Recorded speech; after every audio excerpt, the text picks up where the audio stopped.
ஹே யூடியூபர்ஸிகளே, நான் உங்கள் திலீப் அண்ட் இது நம்ம சேனல் ரெட் அண்ட். இன்றைக்கி நம்ம வீடியோவில் கொரோனாவை பற்றி தான் பேச போகிறோம். இப்போ ஏன்னா திடீர்னு சம்மந்தமே இல்லாமல் கொரோனாவை பற்றி பேசணும்னு கேட்குறீங்களா? பேச வேண்டிய நேரம் வந்திருக்கு. கடந்த ஒரு சில நாட்களில் பார்த்தீங்கன்னா கொரோனா கேஸோட பர்சன்டேஜ் வந்து இந்தியாவில் ஸ்லைட்டாக அதிகரிச்சிருக்கு. இது ரொம்ப பயமுறுத்துகிற அளவுக்கு அடுத்து லாக்டவுன் தானே யோசிக்க வைக்கிற அளவு இல்லை அப்படின்னாலுமே ஒரு சின்ன ஏற்றம் தான் இது. உங்களுக்கு ஒரு எக்ஸாம்பிளோட சொல்லணும் அப்படின்னா, கடந்த ஒரு வாரத்தில் மட்டுமே கிட்டத்தட்ட 312 புது கொரோனா கேசஸ் ரெஜிஸ்டர் ஆகிருக்கு. அண்ட் இப்போ வரைக்கும் இந்தியாவில் ஆக்டிவாக இருக்கிறது பார்த்தீங்கன்னா கிட்டத்தட்ட 1296 கேசஸ்.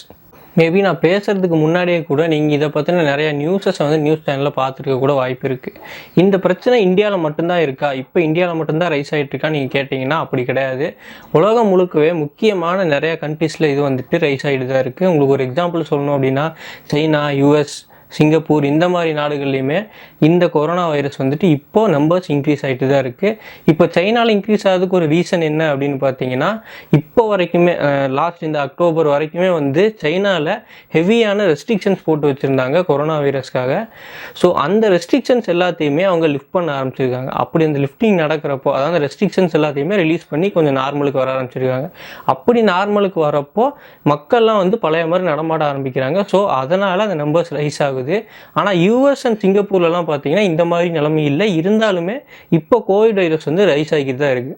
உலக நாடுகள் எல்லாத்தையும் பார்த்தாச்சு. இப்போ அப்படியே நம்ம லோக்கலுக்கு, அதாவது இந்தியாவுக்கு வந்தோம் அப்படின்னா, இந்தியாவில் இருக்க 1296 கேசஸில் கிட்டத்தட்ட 738 கேசஸ் பார்த்தீங்கன்னா கேரளாவில் தான் ரெஜிஸ்டர் ஆகிருக்கு.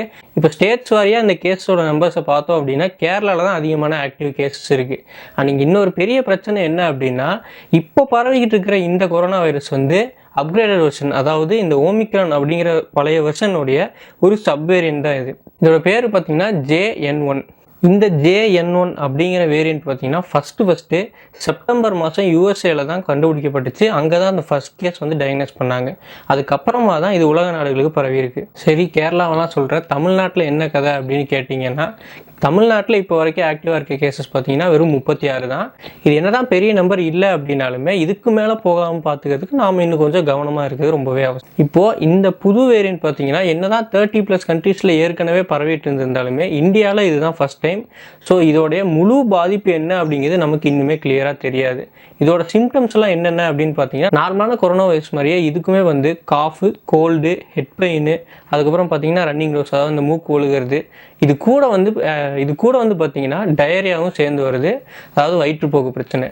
இது மட்டும் இல்லாமல் இதை பற்றி ஸ்பெசிஃபிக்காக சொல்ல போகிற ஒரு விஷயம் என்ன அப்படின்னா, இது குறிப்பாக இந்த நேசல் சிஸ்டத்தை, இந்த மூக்கு சம்மந்தப்பட்ட பிரச்சனைகளை வந்து அதிகமாக ஏற்படுத்துது அப்படின்னு சொல்கிறாங்க. மூச்சு திணறலுமே அதிகமாக ஏற்படுது. இப்போ இது வந்து ஒரு பெரிய பிரச்சனையாக இது நம்ம லாக்டவுன் வரைக்கும் கொண்டு போகுமா அப்படின்னு கேட்டிங்கன்னா, இப்போ இருக்க நம்பர்ஸ் வச்சு பார்க்கும்போது அதுக்கு கண்டிப்பாக வாய்ப்பு இல்லைன்னு தான் தோணுது. ஆனால் இந்த நம்பர்ஸ் இன்னுமே அதிகரிச்சுது அப்படின்னா கண்டிப்பாக இப்போ இல்லைனாலும் வரக்கூடிய நாட்களில் அந்த மாதிரி பிரச்சனைகளை நம்ம சந்திக்க நேரலாம். பர்டிகுலராக ஏன் இந்த டைமில் இந்த மாதிரி கொரோனா ஸ்பைக் ஆகுது, எப்படி இந்தளவு இன்க்ரீஸ் இருக்குது அப்படிங்கிற ஒரு டவுட் உங்களுக்கு வந்துச்சுன்னா, மொதல் விஷயம் இது வந்து வின்டர் சீசன். ஸோ இந்த காய்ச்சல், சளி இந்த மாதிரியான விஷயங்கள் அதிகப்படியாக வரதுக்கு வாய்ப்பு இருக்குது. அதனால் கூட இந்த பரவல் ஏற்படலாம். அண்ட் ரெண்டாவது விஷயம், இது வந்து ஒரு ஃபெஸ்டிவல் சீசன், அதிகமான பண்டிகைகள்லாம் வரும். ஸோ அந்த டைமில் வந்து மக்கள் கூட்டம் கூடுறது அதிகமாக இருக்கும். அதனால் கூட இந்த பாதிப்புகள் ஏற்பட்டிருக்கலாம். அண்ட் இன்னொரு பெரிய பிரச்சனை என்ன அப்படின்னா, கேரளாவில் அதிகப்படியான கேசஸ் இருக்குது அப்படின்னு நம்ம பேசினாலுமே இந்தியாவில் இருக்க மற்ற ஸ்டேட்ஸ் எல்லாமே பார்த்தீங்கன்னா கேரளா அளவுக்கு அதிகப்படியான டெஸ்டிங்கை, ஒரு தரமான டெஸ்டிங் மெத்தட்ஸை வந்து யூஸ் பண்ணுறது இல்லைன்னு தான் சொல்லி ஆகணும். மேபி கேரளா அளவுக்கு இன்னுமே எஃபிஷியண்டாக டெஸ்டிங் மற்ற ஸ்டேட்ஸில் எடுத்தாங்கன்னா இந்தியாவோட நம்பர்ஸு கூட உண்மையாகவே வேறு நம்பர்ஸாக இருக்கிறதுக்கான வாய்ப்பு இருக்குது. அது ஒரு பெரிய பிரச்சனை.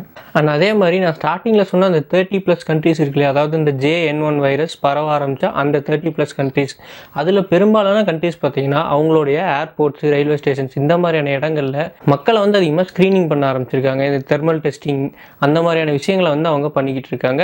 நாட்டுக்கு உள்ளே வரவங்களாகட்டும், நாட்டை விட்டு வெளியே போகிறவங்களாகட்டும். அண்ட் இங்கே இருக்க இன்னொரு சின்ன பிரச்சனை என்ன அப்படின்னா, நம்ம இது வரைக்கும் போட்டுக்கிட்ட வேக்சின்ஸ் ஆகட்டும், எடுத்துக்கிட்ட மெடிசன்ஸ் ஆகட்டும், அது எல்லாமே பார்த்தீங்கன்னா இதுக்கு முன்னாடி இருந்த வேரியண்ட்ஸ்க்காக உருவாக்கப்பட்டது தான். அது நம்மள இந்த JN1ங்கிற புது வேரியண்ட்லேருந்து எந்தளவு காப்பாற்றும் அப்படிங்கிறது நமக்கு இனிமேல் ஷுவராக தெரியாது. சரி, ஓகே, இவ்வளோ விஷயம் பேசிட்டேன். இப்போ என்ன சொல்ல வரேன், இந்த கோவிட் இப்போ பரவிட்டு இருக்கிறது வந்து நமக்கு கண்டிப்பாக ஒரு பெரிய பிரச்சனையா அப்படின்னு நீ சொல்லு அப்படின்னு கேட்டிங்கன்னா, கோவிட் பரவுறது ஒரு பிரச்சனை தான். ஆனால் நம்ம ரொம்பவே பயப்படுற அளவுக்கு பெரிய பிரச்சனையாக இப்போ இல்லை.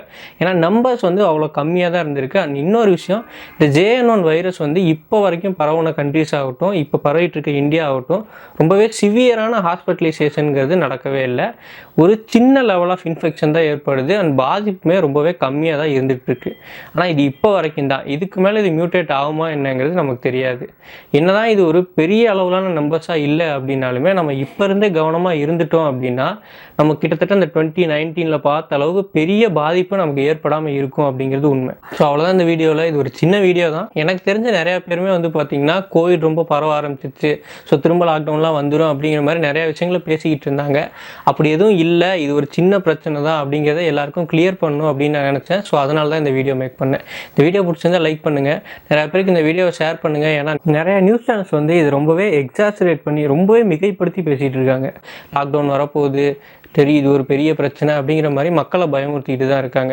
ஸோ அதெல்லாம் இல்லை அப்படிங்கிறது இதை ஷேர் பண்ணி அவங்களுக்கு காட்டுங்க. அண்ட் இந்த வீடியோ பார்த்து உங்களோட கருத்துக்களை கமெண்ட்ஸில் சொல்லுங்கள். இதே மாதிரி நிறைய இன்ட்ரெஸ்டிங்கான வீடியோஸை பார்க்க நம்ம ரெட் ஹேண்ட் சேனலை சப்ஸ்கிரைப் பண்ணி அந்த பெல் ஐக்கானையும் ப்ரெஸ் பண்ணிடுங்க.